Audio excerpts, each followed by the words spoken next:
Previously poaching, Bay Area news group, Aaron Persky talks to the media at the No Recall campaign rally in front of the Santa Clara County Government Center in San Jose, California on Wednesday, May 30, 2018.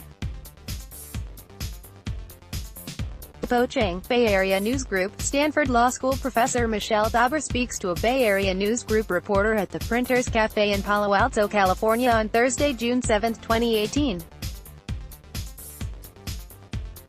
Dauber triggered the successful recall drive against Santa Clara County Superior Court Judge Aaron Persky. Poaching, Bay Area news group, Stanford Law School professor Michele Dauber speaks to a Bay Area news group reporter at the Printers Cafe in Palo Alto, California on Thursday, June 7, 2018. Dauber triggered the successful recall drive against Santa Clara County Superior Court Judge Aaron Persky. Poaching, Bay Area news group, Sound the Gallery will resume in seconds. Stanford Law School professor Michele Dauber speaks to a Bay Area news group reporter at the Printers Cafe in Palo Alto, California on Thursday, June 7, 2018. Dauber triggered the successful recall drive against Santa Clara County Superior Court Judge Aaron Persky. Poaching, Bay Area news group, Stanford Law professor Michele Dauber speaks Tuesday night, June 5, 2018, about a recall campaign that appears to have unseated Judge Aaron Persky, the judge whose controversial sentence in a sexual assault case at Stanford University sparked national outrage. Carl Mondon, Bay Area news group, Gary Reyes. Michele Dauber gestures to supporters after handing over boxes containing over 95,000 signatures to place the recall of Judge Aaron Persky on the June ballot at the Santa Clara County Registrar of Voters office in San Jose, California, on Thursday, Jan. 11, 2017. The campaign to recall Judge Persky is a reaction to his decision to give a former Stanford athlete convicted of sexual assault a relatively lenient sentence of 6 months in jail plus having to register as a sex offender for the rest of his life. Gary Reyes, Bay Area news group, Michele Dauber, chair of the Recall Persky campaign, delivers a notice of intent to recall Superior Court Judge Aaron Persky at the Santa Clara County Registrar of Voters office in San Jose, California, on Monday, June 26, 2017. The recall proponents will be collecting almost 60,000 signatures to recall the judge for the June 2018 election. The organizers vow to recall the judge who gave a lenient sentence to Stanford athlete Brock Turner for sexually assaulting a female student.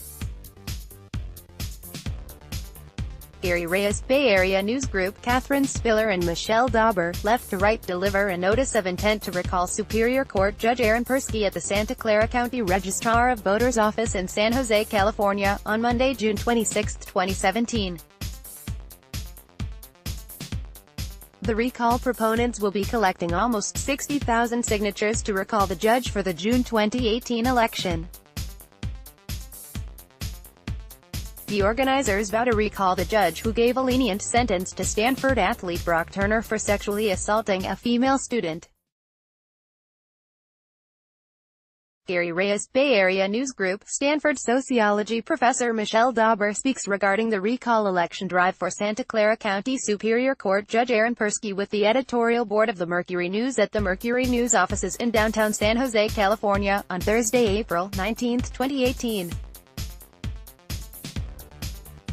Nyakvi Meyer, Bay Area news group, Eric Risberg, Associated Press. File in this June 10, 2016. File photo, Stanford law professor Michele Dauber speaks at a rally in San Francisco. A woman sexually assaulted by a former Stanford swimmer outside a campus fraternity party will no longer participate in the creation of a plaque after the university rejected her suggestions for a quote marking the place where she was attacked. Dauber, who publicly represents the victim who wishes to remain anonymous, said that the university rejected quotes for the plaque from the statement the victim read during the January 2016 sentencing of Brock Turner. AP photo, Eric Risberg, file, Hannah Hogan shows her support during a news conference to announce that advocates of recalling Judge Aaron Persky had collected nearly 95,000 signatures on petitions to place the recall of Judge Aaron Persky on the June 5 ballot. Recall backers delivered the petitions to the Santa Clara County Registrar of Voters office in San Jose, California, on Thursday, January 11, 2017. Reyes Bay Area News Group, Adrian Brigard places a "Vote Yes to Recall Judge Persky" poster on the back wheel of her bike during a recall rally outside of Attorney James McManus' office in San Jose, California, on Wednesday, May 30, 2018. McManus is the lawyer and a major donor of Judge Aaron Persky, who stated in a recent Vogue article that Emily Doe was not attacked, and that she did not write her own victim impact statement.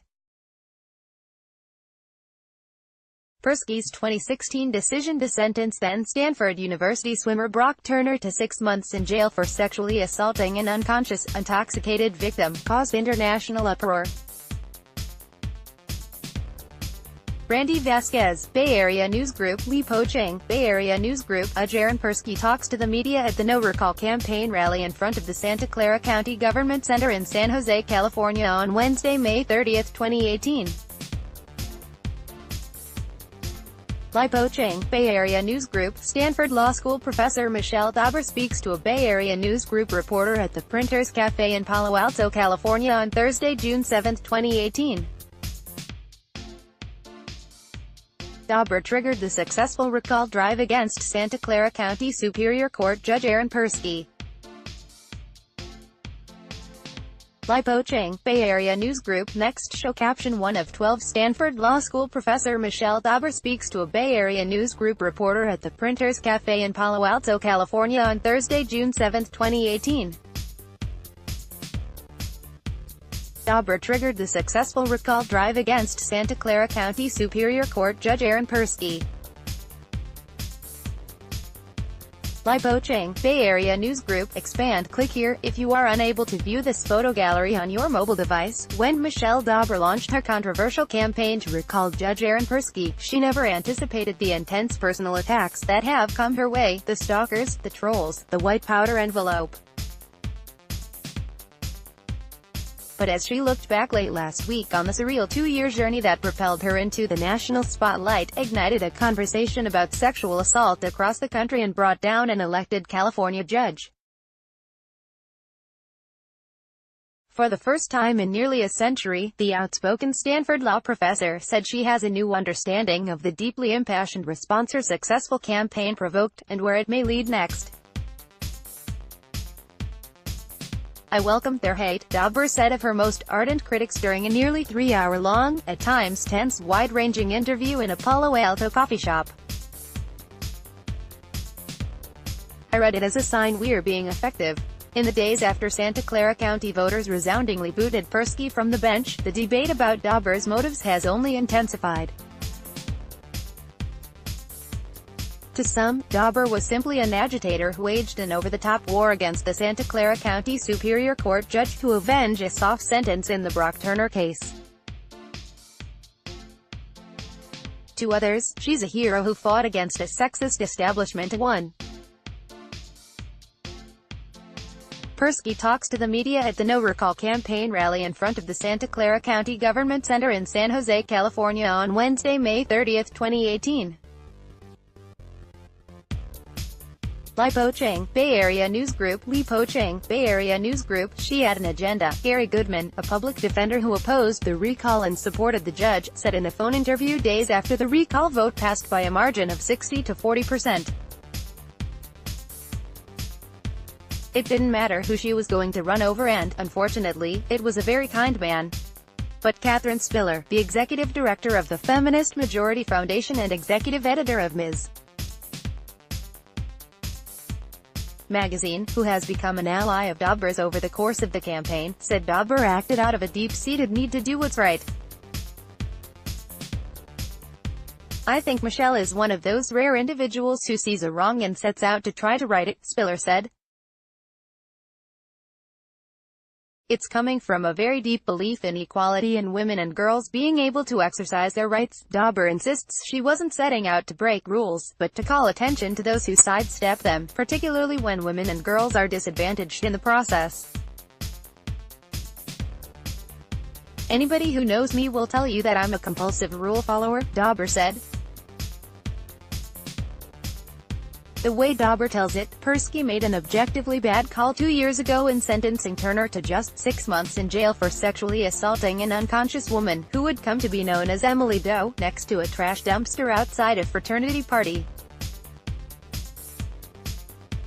The judge needed to be held accountable, Dauber said, the same way she thinks her employer, Stanford, has not followed the rules of Title IX in its handling of campus sexual assault cases and needs to be called out.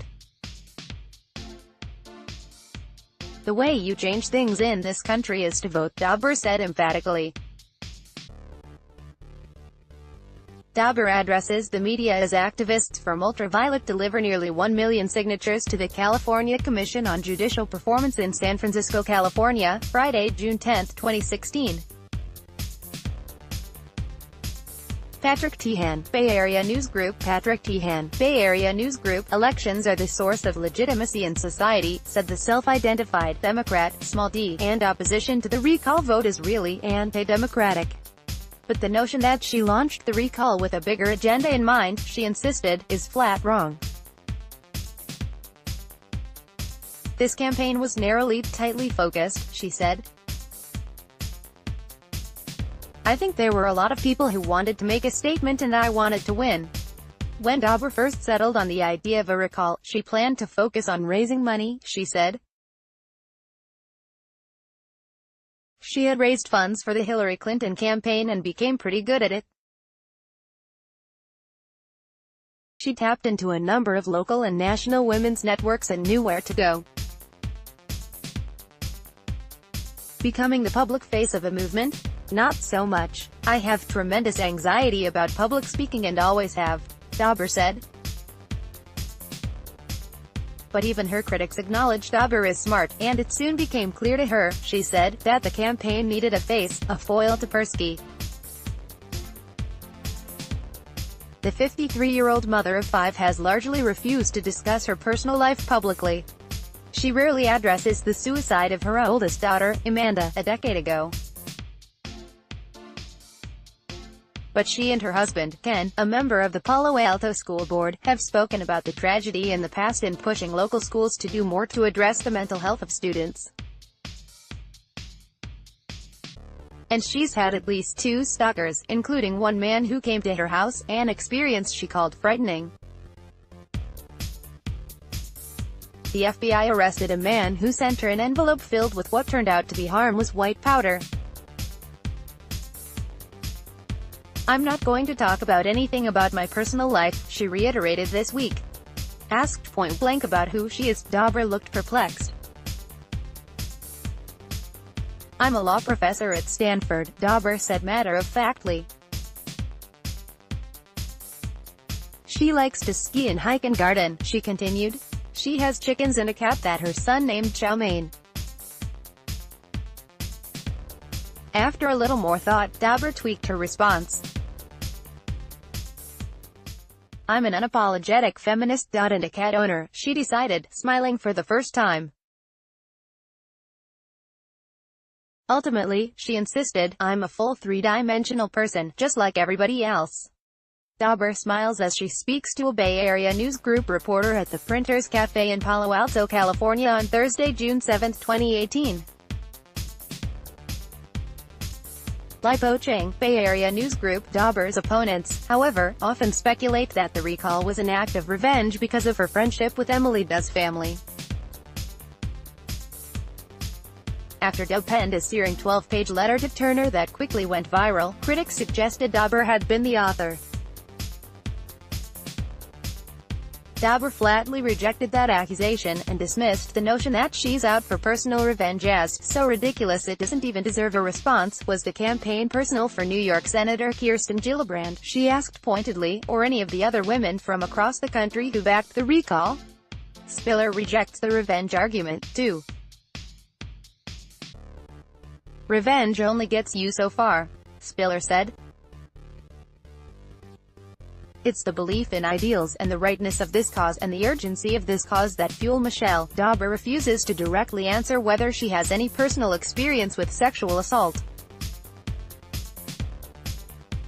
She insists the topic isn't even interesting, and is an attempt to discredit the campaign. Dauber launched the recall push, she said, because I care about women's equality. Her detractors are not as convinced. Goodman, the public defender, said he thought Dauber was a bad and evil person for doing this. Told about his remarks, Dauber's face twisted momentarily into a shocked expression, and several beats passed before she acknowledged she was stunned. She rejected, however, the idea that Goodman's comments signal that she engenders impassioned responses on both sides. The remarks, she suggested instead, mean that the legal profession refuses to engage in a thoughtful way. As a result, she continued, it gives victims the impression that the lawyers and judges who are supposed to offer protection and justice don't support them. To say that they have not lost gracefully would be an understatement, she said of the opposing campaign. I think that they've lost perspective in many ways.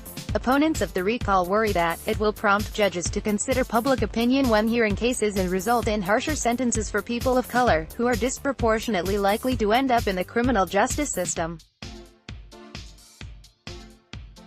At least one study supports that theory, suggesting that judges issue harsher sentences in the run-up to elections. Dauber, again, doesn't buy it. I don't share that incredibly dim view of judicial integrity, she said. She also refuses to accept any personal responsibility over the fact that California lawmakers passed new mandatory minimum sentences in sexual assault cases just months after the Turner case. Mandatory minimums are a really bad idea, Dauber said, blaming their passage instead on Persky for making a bad call that spurred legislators to react. As the force behind the recall campaign, who now has an impressive roster of volunteers and willing donors at her fingertips, Dauber is still deciding where to go from here. And while she insists the recall launched as a local election issue, it happened as the Dauber is well aware of how it resonates in the broader society. The recall, she said, is proof that women will vote on the issue of sexual violence. The same way that a politician's stance on abortion has become a litmus test, Dauber would like to force politicians to address violence against women. In the future, Dauber's network, she repeatedly insisted the campaign was not hers, and that, none of this is about me, might advocate and raise money for candidates who supported the recall, perhaps beyond the borders of California. Locally, she'd also like to push for more domestic violence shelters and more places where women who have been assaulted can go to have rape kits performed. All of this is about sex equality, she said. We are looking to end gender inequality. That goal has earned Dauber praise for inspiring young activists. She's a firebrand, said Jenny Richardson, a board member of Women's March Bay Area who helped Dauber run the recall campaign's field operations. We now have a community of seasoned activists that know they can make a difference and are absolutely ready and excited to continue on with this work, and it's all because of Michele's leadership. You might also like Japan backlash over mums should care for toddlers, Straits Times, $1 million for retirement. Here's how you can, business.financewatch365.com Lamborghini involved in multi-vehicle accident on Straits Times. Where do the richest Americans live? Mansion Global 5 young Asian royals to follow on Instagram. SingaporeTatler.com Ferrari collector David Lee on his $50 million. SingaporeTatler.com Sons of Anarchy actor Alan O'Neill found dead. MercuryNews.com Fox News host sorry for referring to Trump, Kim as. MercuryNews.com NBA Finals Klay Thompson steals show in Warriors. MercuryNews.com recommended by